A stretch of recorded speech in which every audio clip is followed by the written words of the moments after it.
This banned American advert has upset the establishment, and it's gone viral, not just because it's good satire, it reveals the dystopian truth that we're living in. Everything isn't fine, the system is broken, from bills to bins to successful people being driven out. But the real situation is worse than you even think. So let's dig into this advert and analyse how far the references meet reality.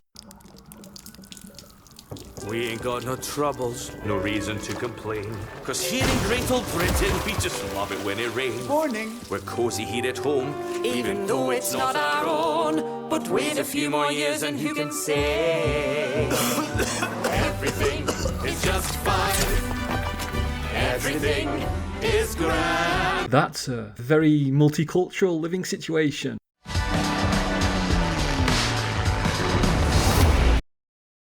A quarter of adults in Britain say they don't have less than £1,000 to hand in an emergency. That means they barely have any savings. Maybe if the government wasn't so obsessed with sending our money overseas, British families would have more savings.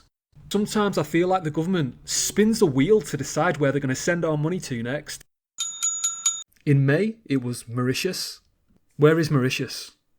Oh, in the southwestern Indian Ocean, east of Madagascar. Oh, well, I don't know about you, but I'm thrilled that my tax money is being sent over there.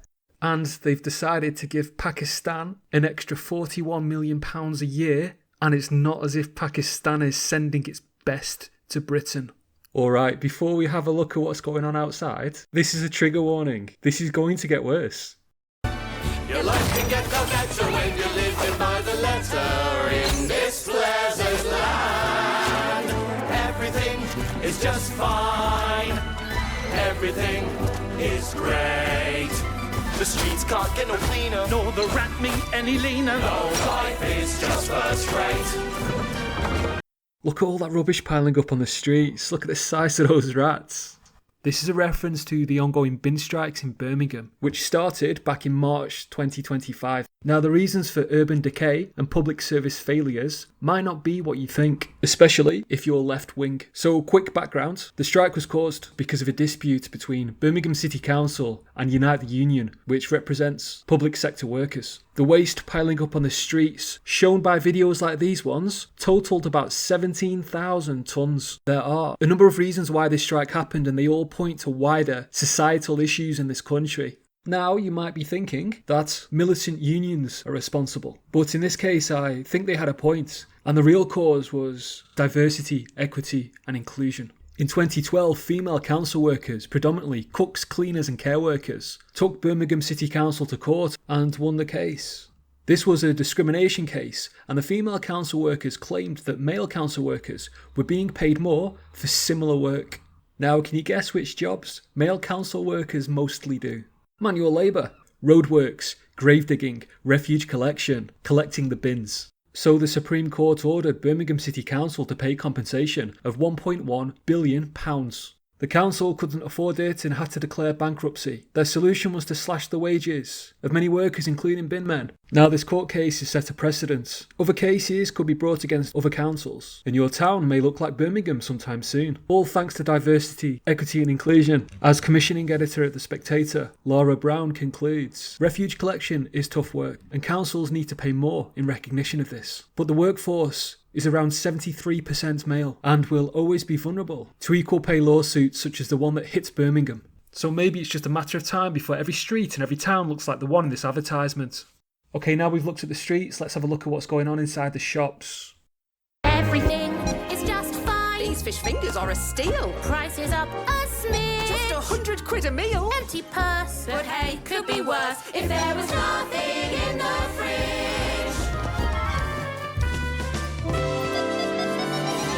Yeah, prices for food, prices for everything are on the rise. Inflation this year is over 4%. Inflation is going back to the rate it was at the start of the pandemic.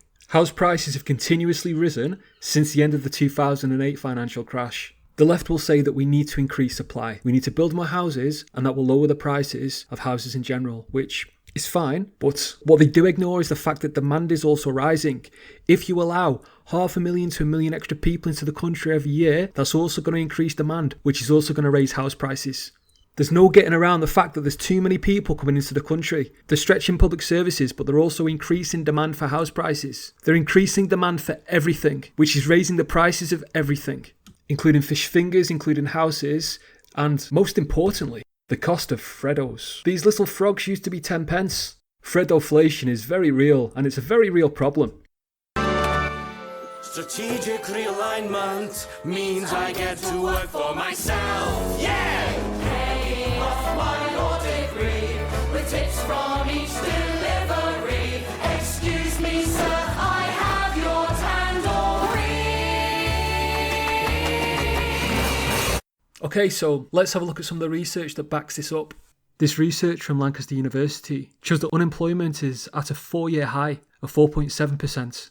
Job vacancies are now at 750,000. Their survey also shows that only 36% are able to pay bills and save, while the rest either have very little left over after paying bills or struggle to pay bills at all. Now, the report does conclude that the government's strategy focused on employment rights will improve labour market outcomes, and I really hope that's the case. But I do get the sense that more government intervention, especially this current government, isn't actually going to help things. That many of these problems are actually caused by the government's intervention. We did it! Now, one of the reasons I say this is because the Chancellor of the Exchequer, the key figure in deciding tax and economic strategy and public spending, decided to hang behind her in her office a portrait of a literal communist.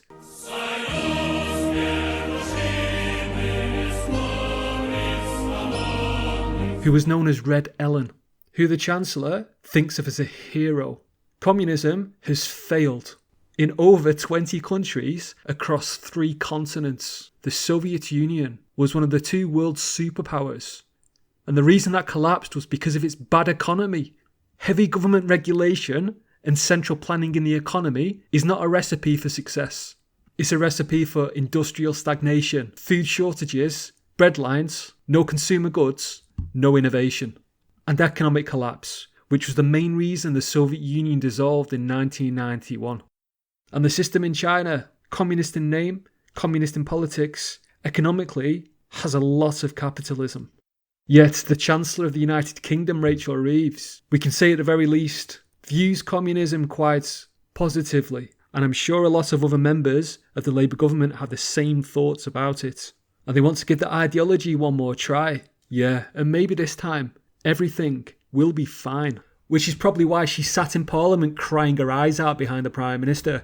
This doesn't really give the vision of confidence that we're looking for from our leaders. This didn't make the advert, but maybe even for the Americans making the satirical advert, the idea that the second most powerful person in the government sat in Parliament and cried was too far beyond their imagination.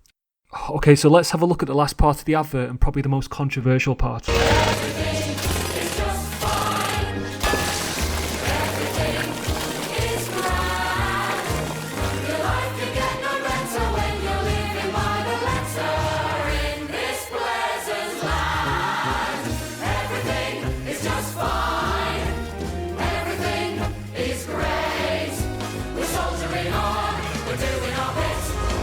Dubai. It's time to jump ship. We're tightening our belts with a stiff upper lip, 'cause everything's just fine.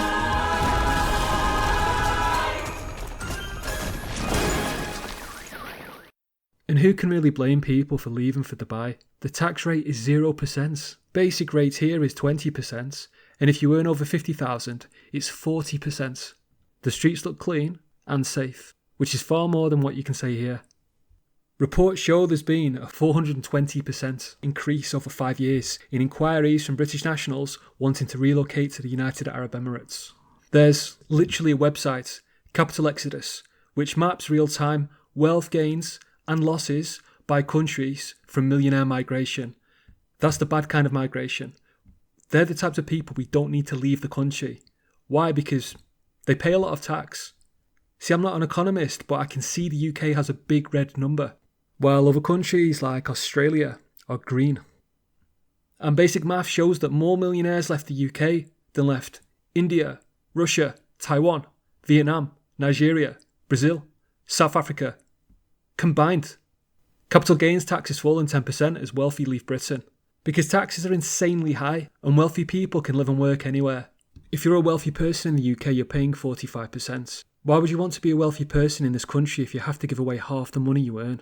Remember that they're leaving because of high taxes, so once they go, those taxes won't be paid. That means that the UK's government spending of £1 trillion a year, paid by taxpayers, that burden will have to be shared amongst ordinary British taxpayers. For every wealthy person who leaves, we need to double the taxes paid by 55 average taxpayers. So while the advert shows millionaires leaving, what it doesn't show is ordinary people who are about to leave.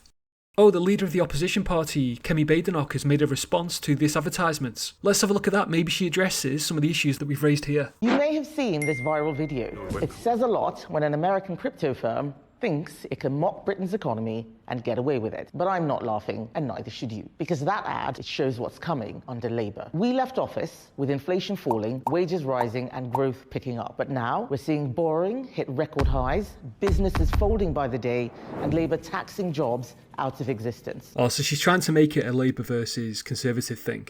Red team versus blue team. Do not fall for this. Her party was in charge for 14 years, and these problems like the ones shown in the advert aren't new. As much as you could argue that Labour have accelerated the problems, they already existed because of the Conservative government. That crypto company's ad isn't just offensive, it's a warning. The scenes they show, we've seen them before. In the 1970s, under a Labour government, Britain was drowning in rubbish and IMF bailouts. Today, Labour-run Birmingham looks just the same. The rest of the country will be next. I'm not sure Birmingham looks the same as it did in the 1970s. I'm not sure lots of places in Britain look the same as they did in the 70s, or even the 90s.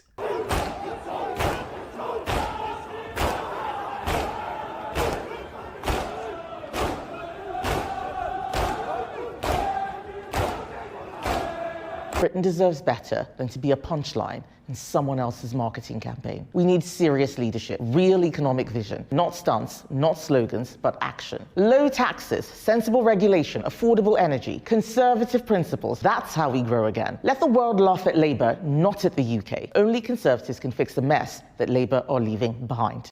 As bad as the Labour government might be, these problems haven't just been going on for a year.